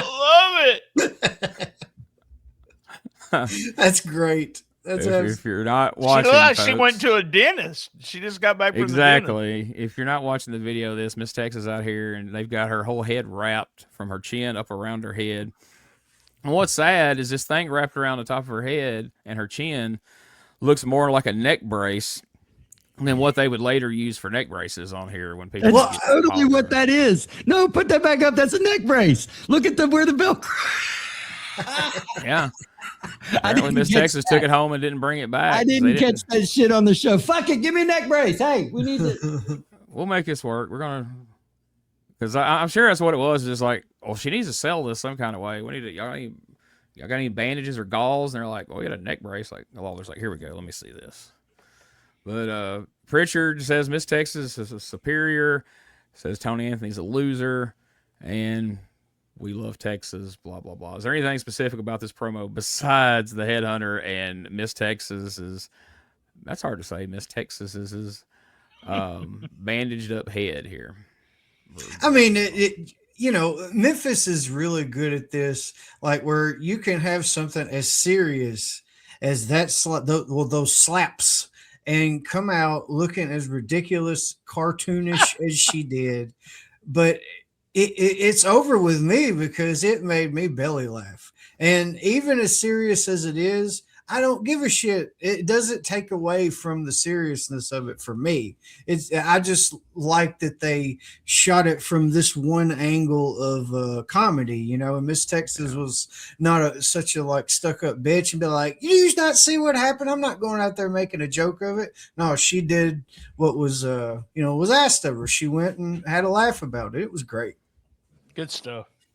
I find it funny, like if you took this one promo and put it on like Facebook with no context of just random people seeing it, if somebody who's like a current wrestling fan or don't have any idea about Memphis just clicks on this and they're like, there's clearly some white dude dressed up like a headhunter. This black lady has a neck brace wrapped around her head and chin, and some guy's doing an awful Tom Pritchard impression, and he's apparently got lice, because I guess there's a big lice outbreak in Texas as him and Eric Emery are just constantly scratching their head. I can't imagine what somebody who don't know anything about this would think watching that promo. I mean, we get the context of it all. It makes sense. But if you watched it in a vacuum, that would have to be one of the weirdest things anybody's ever seen to try to figure. Just like, all right, let me see if I can figure this out. No, there's no figuring that out. Next up, we hear that Jeff Jarrett is gone to his sister's graduation. This has to be, I'm guessing, perhaps Jennifer that we'll see on the road eventually. That's her. Yep. So Robert Fuller's here alone. This doesn't go well for him. Let's check this out. He's got that USWA World Tag Title belt with him here today. Yeah, that's one of my favorite guys right there. You see, Jeff Jarrett's not here with me today. Right. I want to explain to the people, he's going to be with me when you see me in the ring. We're going to be defending these World's Tag Team Championship belts. Today, Jeff's sister graduates, and I want to say congratulations to his sister, and I want to say a big congratulations to my partner who has backed me up better than anybody that I've ever stood beside as a partner. That, I've held this belt before, but never with anybody that equals the likes of Jeff Jarrett. That Jeff and I have been down a lot of roads together, as people knows, and we've been against one another. I tried to kill him and couldn't do it for about a year in here. Jeff called me back. I came back in here, and I found out a man right there that I can believe in. And I want to say this to you. Good luck to you, Jeff, and I want to thank all these people out here that have backed me up. I thought a man should be an island. I figured out, thank you very much. I figured, the Tennessee Stud was more or less an island, but that's not true at all. I found out I need these fans, I need these people, that it's something that, and I need God up above. There's a lot of things in my life that I figured out, and I bettered my whole self in doing it. I went back in the gym. I got rid of that sidekick that I had, Sylvia, for all the time out here that caused me all of these problems. My sidekick now, I call my jockey. I'm the stud, Jeff's my jockey, and he points me in the right direction. The right direction means holding these belts right here. And I want to tell you something, Master Blaster, Tex Salinger, you can come after these belts from Texas all you want to do. Boy, you talk to me when you start. No, hey, you wait a minute. This is my time out here. Where's Jeff Jarrett at today? You see me butt back out of my way, boy. Hey. Whoa. Here we go. Come on, Robert. Not sure that's a wise move. 2 against 1 here. Getting after Robert Fuller. What are they doing here? Obviously, they realize that Jeff Jarrett's not around. Yeah, well, he said Jeff, his sister's graduating and is not here today, and obviously these guys are just taking advantage of the situation. Salinger and the Master Blaster coming out on Robert Fuller. They've opened a gash over Robert's head. Oh, my goodness. Right here. Some help for him out here. Uh-oh, they're tearing that shirt. Ripping his shirt off. Come on. You guys... I can't. Master Blaster and Salinger. How about you guys taking it out of here? Tex Salinger and the Master Blaster here to do their dirty work, Jay. Yeah, King wisely staying out of it, but offering help with a club there if do any good. Thank goodness they got out of here. Robert? Damage has been done. Jerry? Maybe we can help him back out of here. Just steady up here. Robert Fuller jumped by two of them, 2 against 1, when they, after Robert had just said Jeff Jarrett was not here today, wouldn't be here.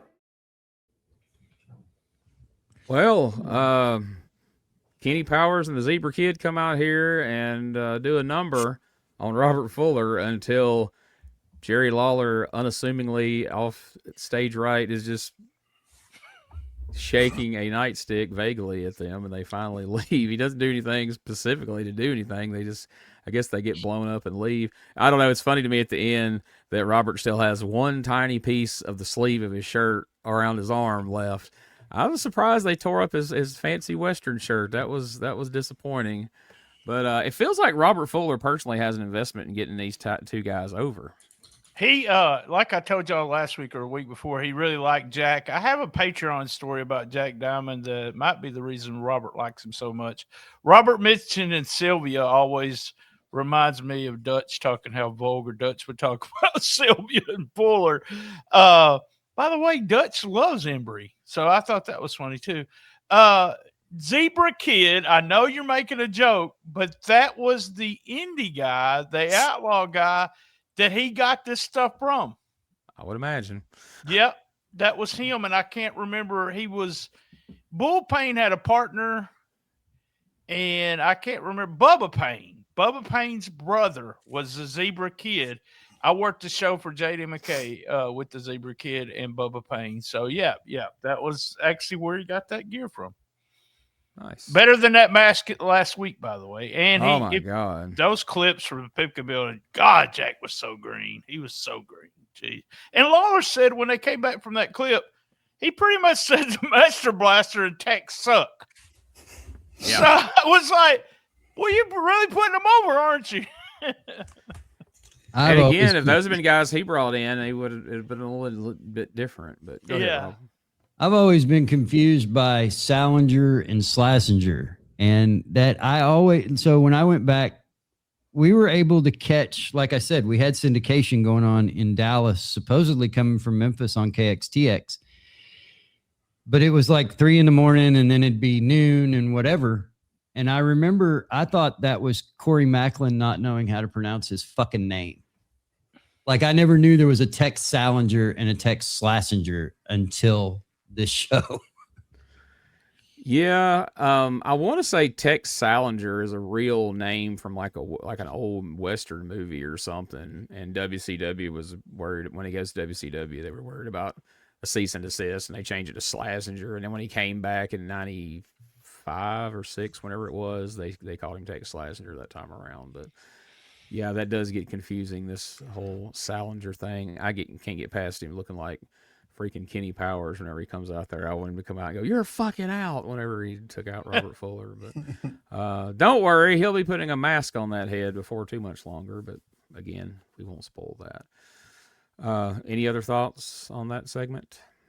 It's pretty straightforward. Fuller. We have a main event here, 6-man tag match, as we mentioned. Pritchard, Master Blaster, Tex versus Dundee, Candino, and Ben Jordan. First fall, Pritchard gets the win with his feet on the ropes against Ben Jordan. Paul Neighbors doesn't see it. And then we have a interlude in there somewhere where Fuller cuts a promo, gets attacked again, I think. Isn't that right? Yeah. Does he get attacked again? I don't remember. Maybe he doesn't. I'm thinking, or it turns into a big brawl because it leads into the second fall. Where this time the time expires before we get a second fall, and that's pretty much that. In case I missed anything, I just want to say something that Robin said about Dundee. If you watch that 6-man tag, man, Dundee just works. He works hard no matter who he's going against. We know he just got in there and worked these guys like they've been in the business forever. And Tex is so much better than my friend Master Blaster there at this point. But they both have pretty much the same experience. Why is Dundee wearing a singlet? I mean, he's not wearing a singlet, but I just want to know, why did he go to wrestling in that muscle shirt thing that went with his outfit? Why did he do that? I don't He was always, I mean, he was a little guy, but he's built like a brick shit house. I mean, the videos we posted up of that red and black thing he was wearing got a lot of comments, and people like, it's funny. I got private messages from people going, where did the exact question you asked, where did Dundee get that singlet? Why was he wearing it? I'm like, how the fuck would I know where he got that and why he was wearing it? I don't know. And then, I mean, I don't know. That one didn't really bother me. I mean, it looked odd on Dundee. This shit he had on this week, that was one of my notes from the match. I was like, what the fuck is Dundee wearing? Like, that is so odd. But anyway, I guess it's time we'll take our commercial break, and then when we return, we will have them run down the card and see what we'll have 4 people to get opinions on. That should be fun. We'll be right back.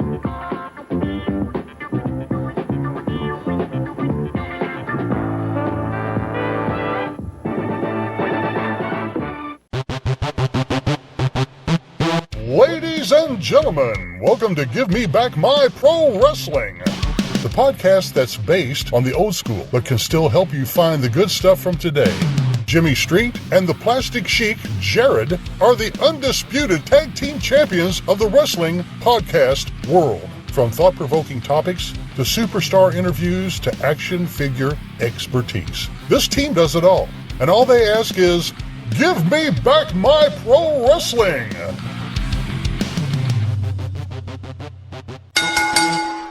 Every other Thursday, wherever you listen to podcasts. Hey guys, Ray Russell here. Lots of new stuff happening here at WrestleCopia. If you haven't checked out our website at WrestleCopia.com, it's a great way to keep up with the latest episodes of all of your favorite Copia programming, from the Wrestling Memory Grenade to Regional Wrestling with the Territory Talk, the Wrestling Stoop with the legendary Bob Roop, and of course all of those programs also available at your favorite podcast streaming platforms.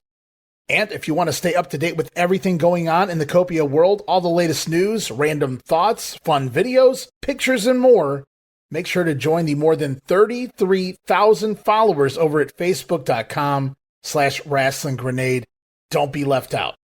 And last but definitely not least, it's what keeps the entire machine going. I'm talking about Patreon.com/WrestleCopia.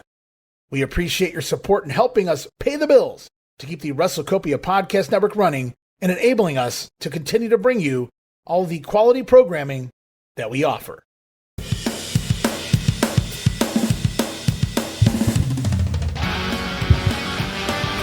Tired of the same boring wrestling podcast? Need something with attitude, chaos, and maybe just a little cussing? That's STSpod.club, and we got it all covered. We've got wrestling weirdness with WTF News Desk, 5-minute time limit, and the Southern Fried Brain of me, BT, steering the whole ship. We also have rolling into Memphis every week about the current Memphis wrestling. Interviews, hot takes, and wrestling outrageousness so wild it might get you banned in 12 states.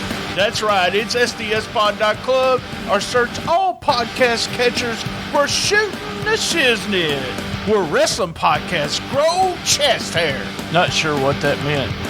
Love my mama. All right, let's see what that car is going to be down there Monday night in there. Is when it all begins. Parking is free. Pipkin Building at the fairgrounds. Monday night, be there on time. World Light Heavyweight title match. Get things going.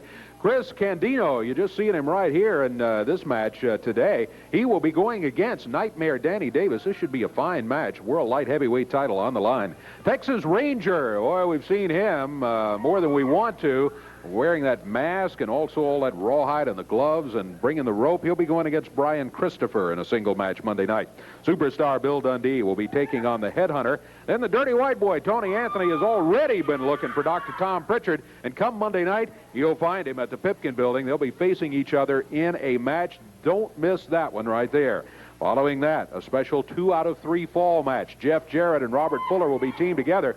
And this time it won't be 2 against 1. It'll be 2 against 2, and it'll be the USWA Tag Team Champions that the Master Blaster and Tex Salinger are in there facing this time, not a 2 against 1 situation. They're going to find out what payback is all about. Absolutely. I think. Then, following that, main event grudge match, stand by as the Gilberts, Eddie and Doug, wild-eyed Doug Gilbert, and Eddie Gilbert will be going against Eric Embry and Dr. Tom Pritchard. All right, well, there's the card. Let's hear it for this week. What were you guys' least favorite part of the show? You know, I got to say, I mean, it was kind of entertaining, but the whole Doug doing the Roughhouse Fargo thing, I just, I don't get it. And he's one way the previous week, main eventing, nothing significant happens to cause the personality change. He just comes and does it, and really weird. And like I said, I don't think it lasts very much longer at all, but yeah, it totally took me out of it. PT? Being picky here, but I don't know if it would have bothered me back then, but it just felt uncomfortable watching Lawler knock the shit out of Miss Texas. So I guess that's my least favorite thing from the show. Rob? Yeah, I didn't like the Lawler Miss Texas deal at all. I didn't like Jackie's promo. She seemed so stiff, not working stiff, but stiff. Like she seemed like she's just so scared. I'm gonna slap you. And then when she reaches back to haul back for that, I thought, man, Lawler could have telegraphed shit out of that, right? Like he couldn't know that was coming. I didn't like that at all. All right, and let's hear what you guys' favorite. What about you, Gene? What'd you dislike about it? Sorry, I forgot. I'm supposed to answer. I don't know. I can agree with both sets of answers there. Overall, the segment with Miss Texas was uncomfortable, but it is wrestling. It's wrestling. It's Memphis. Yes, she seemed nervous, and yes, her promo wasn't great. But fast forward to 1993, promos don't get much better. That's just how Miss Texas talks. So that is what it is. Mike Samples as the headhunter. Dr. Tom's out here trying to sell this angle with him and Eric against the Gilberts. Miss Texas getting slapped by Lawler and everything, and this guy that looks like they pulled him out of like he works at Disney or something as part of some big stage show or something. Is just standing there. It's just so absurd. But I definitely agree with the thing about Doug. I hate when they do shit that just comes out of left field and requires no explanation. And it's weird because they really haven't done a lot of that. And that's one of the big praises we've given them is the fact that they do, just like Dirty White Boy turning the other way and everything. They're usually pretty good about the details. This one, they just didn't do it. And I don't know if maybe it's because there's already issues between Embry and the Gilberts. And Embry's like, is that what y'all want to do? Well, all right, go out there and do it. I don't give a fuck. That's what this feels like, is they decided they want to do it. Embry didn't give a shit, so they just went out there and just did it. And if they could have done any little thing in that match clip where he got struck in the head, and I mean the damn flag was across the back, and he's been hit with worse shit than a flagpole.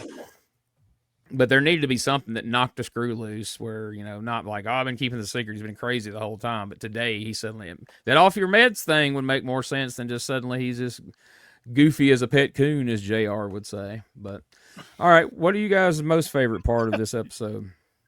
It's a two-parter. So number one was Lawler's joke that he got mailed in from some dude in Missouri about Eric Embry's insult. He said Eric Embry's mother wasn't pregnant, she was constipated, which I fucking laughed so goddamn hard on. Oh, I laughed.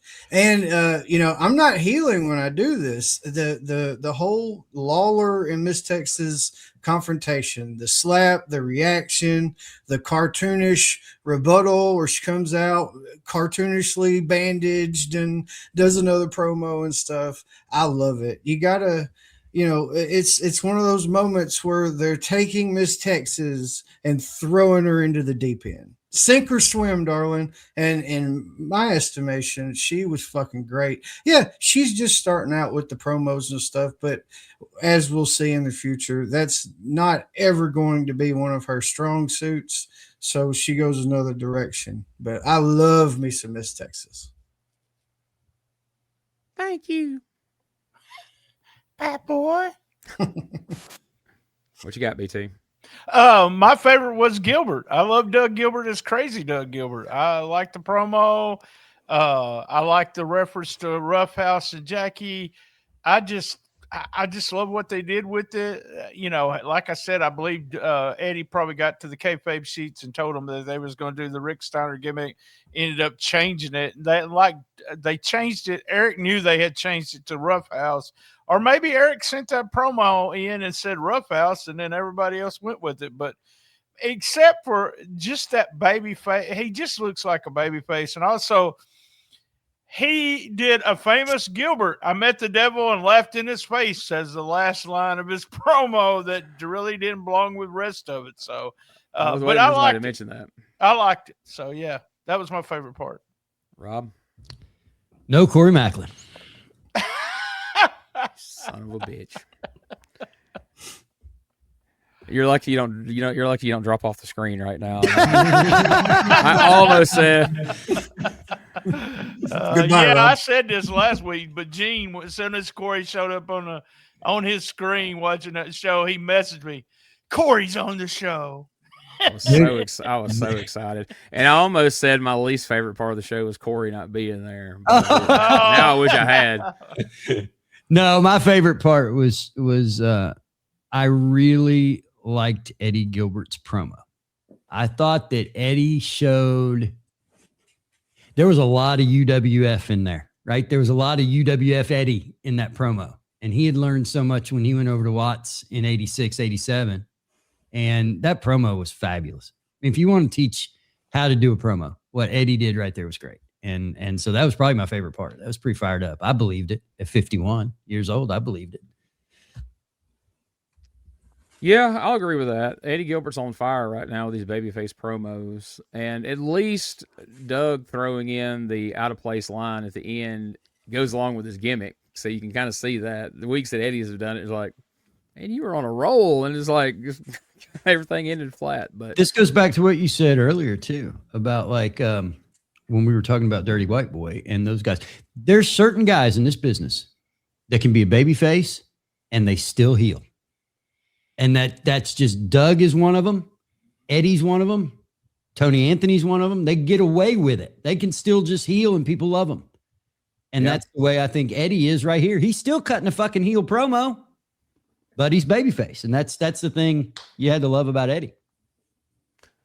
Yeah, whenever people don't just abandon their gimmicks that got them over to start with, I always like that. I always hated in certain territories and different instances, and even in Memphis, you would have these guys that were just the scum of the earth one week, and the next week because Jerry Lawler saved them or whatever the case may be. Now all of a sudden their whole entire personality changes, their whole outlook changes. It goes against everything you've ever known about them.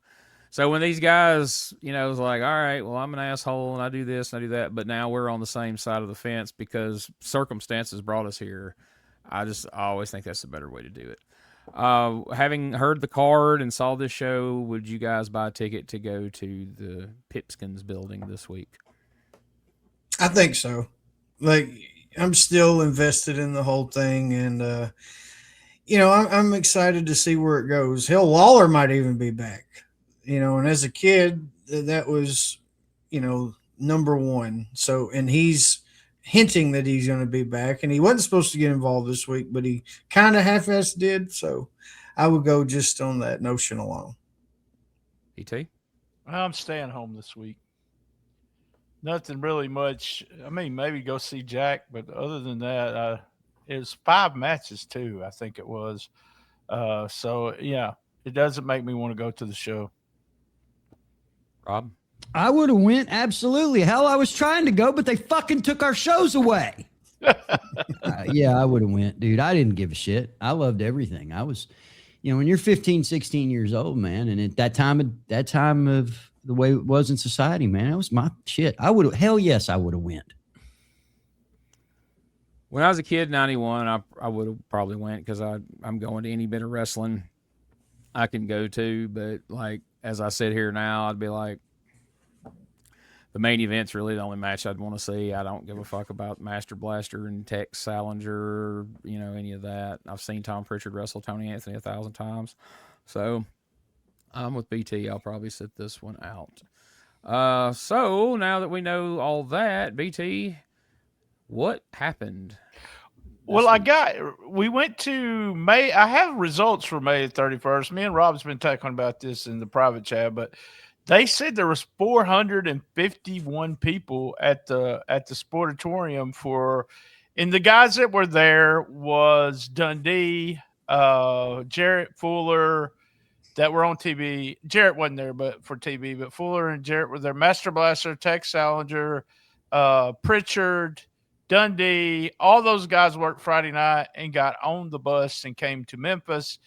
They ran an angle similar to what they had done on television last week, but instead of doing the bag over Fuller's face, they did the stuffed pile driver and did him on pile drive him on the floor. And Fuller actually did a stretcher job that night, the night before this TV tape. Is what they said. He suffered a crushed vertebrae in his neck and will be out of action indefinitely, is what it says.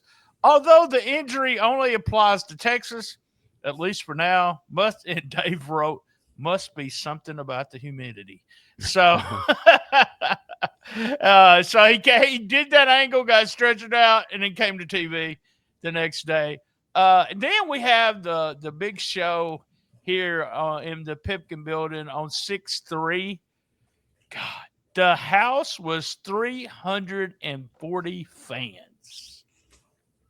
Wow. Dave said that might have been the smallest crowd he's ever heard of for a Monday night Memphis show. Said the lineups have been really weak. So we're looking at Davis double count out with Candido. Brian Christopher beat Texas Ranger by DQ, and Dave has him as Jeff Gaylord. Bill Dundee beat the Headhunter, so he didn't get one win to start things out. Pritchard pinned Anthony, and Jarrett and Fuller beat Salinger and Blaster in 2 out of 3 falls. And Eddie and Doug Gilbert beat Embry and Pritchard via DQ when Blaster and Salinger came out. And then Lawler, who apparently was there, like Josh said, Lawler, Jarrett, and Fuller all made the save on him. Okay. So that was the show. But I think the thing standing out the most on that is that number. Of and then what date was this show? What was the date of this show? Okay, so last Saturday night they were in Jonesboro, and I probably sent these results in, but they had I had the results for Jonesboro, which was pretty fun. They had a show there, Sportatorium, Jeff Jarrett, blah, blah, blah. I don't know. I had it. I can't find it now. But I think it's really with the results of how many people was there shows you that they're either getting tired. Right here, they had 320 people in Jonesboro on the 25th of May.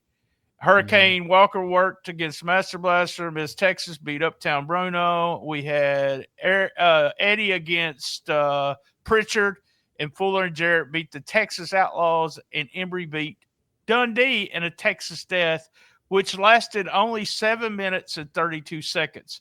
That sounds like something I sent in. So it's possible that I was still going to the shows at that time. I had just graduated from college and stayed in here in Jonesboro for a little bit of time. But yeah, Gates horrible. So what happens next? What happens next week? We have Lawler returning, so I'm looking for that number. So did it help? Did Lawler help with that? So we'll know about that next week. That'll be interesting to see, man. Less than 400 on a Monday night show. That is Pause Crazy, for panic. guys. Something drastic's gonna have to happen. And See, Lawler I told coming you. in. That's what Jerry's saying. See, I told you. Mhm. See, I told you. Yep. Well, all right. That's going to take care of this week. Let's plug a few things real quickly if we can. BT, what is going on this week at stspod.club? This past Thursday, we did the Christmas Cringe crossover. We had two of you three guys were on the show. We talked about worst Christmas present. We talked about worst Christmas song. And a bunch of people were wearing Christmas shirts and everything. We had some guy dress up like a dancer. And he won the Christmas, so he was dressed up as a dancer. Shout out to Jody B. We have light week this week. No upcoming new episodes. This past Saturday, we did episode 251 of Rolling into Memphis, and absolutely episode 1011 of Shooting the Shiznit. And coming up, remember, I'm going to review P3 Radio in 1 minute. It's going to be the Shiznit Minute of P3 Radio. It's the podcast with Josh and Richard. They always talk about videos, but never give. No, wait. Here it is. P3 Radio. Here we go. All right, episode 436, Christmas cameos was what it was about, but they talked a lot about sex. First off, Christmas presents change for age. That's what they want to make everybody know. The wise men also brought sour cream and chives with bean dip. That's what Josh said. They are now sponsored by Marty Gold, that great lawyer, Marty Gold.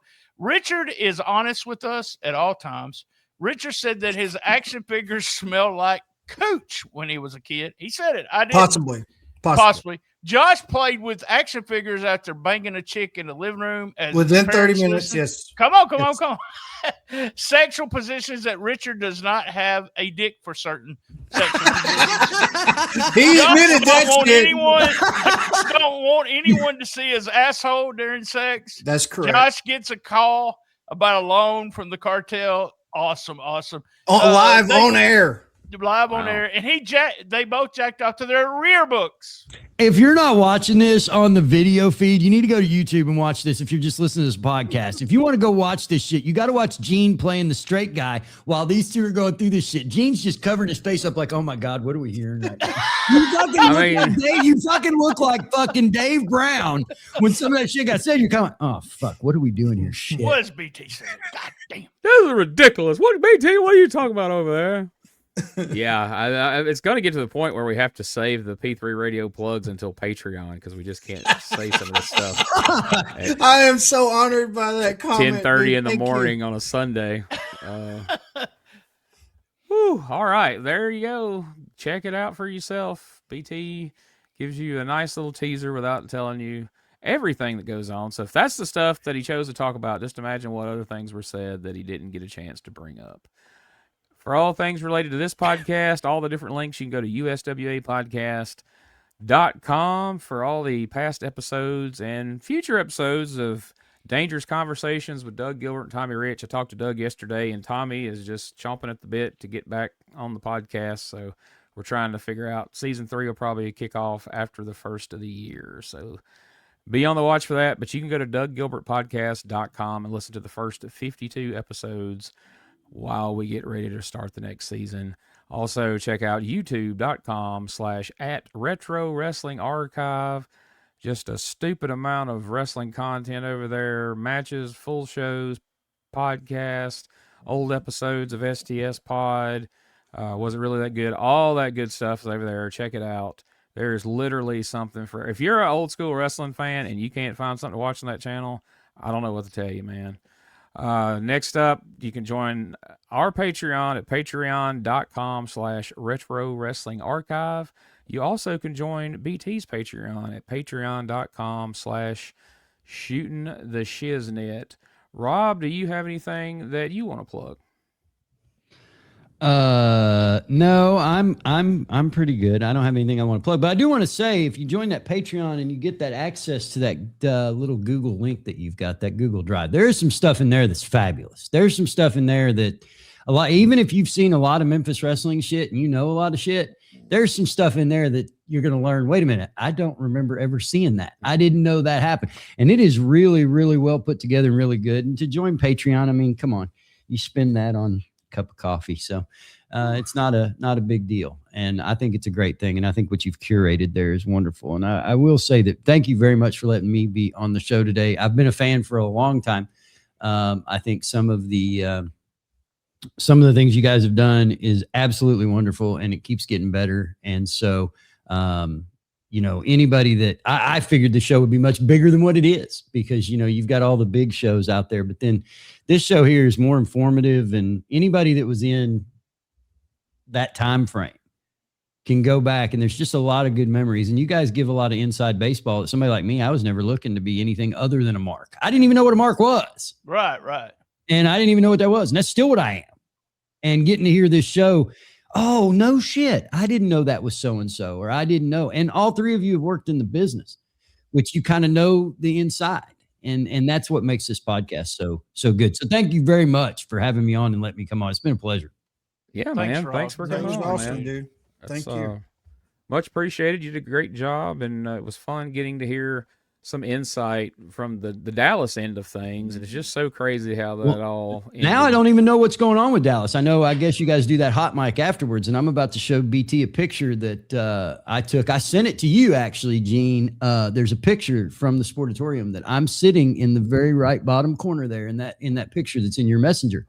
That picture was taken by my mother on June the 12th. Okay. So that was when they were so this right here for Global was June 12th, and they were calling for extras to come do a commercial for their for promoting their show coming up on the 25th. And I went. And that's me sitting right there. And this was on June the 8th, or June the 12th, excuse me, is when this picture was taken, June the 12th. So, and BT's pulling shows from the Sportatorium USWA at this time. So I don't see how those 7th. Yeah, we even I don't see how those two things jihad. But who knows? This was everything's such a conglomerated time. But anyway, I'll digress. Well, thanks again, man, for doing the show, guys. We will see you next week for our second annual Christmas extravaganza here. If you listened to last year's or watched it, there was all kinds of fun shenanigans. We're not going to be reviewing an episode of USWA. We're just going to have some fun with what's gone on so far in 1991. So really hope everybody checks that out and enjoys it as much as they did last year. Any final words before we leave? Love my mama. There it is. We'll see you next week for another episode of the Retro Wrestling Review USWA podcast.